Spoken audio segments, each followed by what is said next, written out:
আমার পার্সোনালি ইউটিউবে আসা কোনো শখ নেই, কিন্তু দেশে যা চলতেছে তা দেখে আমাকে বলতে হচ্ছে। কারণ এগুলো কোন মানুষ যে 5,000, 10,000, 20,000 টাকা দিয়ে মেসিকে দেখতে যায়?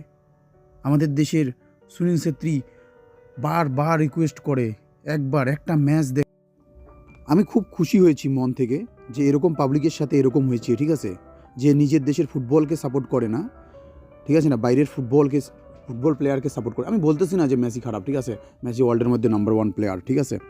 তো ভাই, নিজের দেশের ফুটবলকেও একটু সাপোর্ট করো। আর স্টেডিয়াম ভাঙার অধিকার তোদের নেই, ঠিক আছে। এটা দেশের লজ্জা, দেশের গর্ব না, ঠিক আছে। হ্যাঁ, লজ্জা এটা দেশের, ঠিক আছে। এটা ম্যানেজমেন্ট কমিটির দোষ, ঠিক আছে।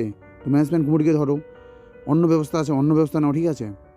কিন্তু তোরা স্টেডিয়াম ভাঙামি করলে, ঠিক আছে। ইন্টারন্যাশনাল নিউজ দেখো কি বলতেছে, শোনো, ঠিক আছে।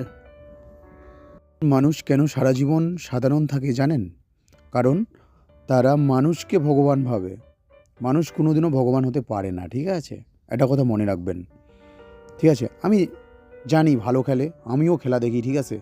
আমিও ফুটবল, ক্রিকেট, যে কোনো খেলাকে আমি ভালোবাসি, ঠিক আছে। কিন্তু ইন্ডিয়ান প্লেয়ারকে বেশি ভালোবাসি, তারপরে বাদবাকি, ঠিক আছে। সে যতই ভালো খেলোক, ঠিক আছে। আগে দেশ, তারপরে বাদবাকি। দেশের উপর দিয়ে কোনো কিছু না, আমি এটা মনে করি, ঠিক আছে। 2018 আমাদের ফিফা র্যাঙ্কিং ছিল 97, আর 2025 আমাদের ফিফা র্যাঙ্কিং হচ্ছে 142, ঠিক আছে।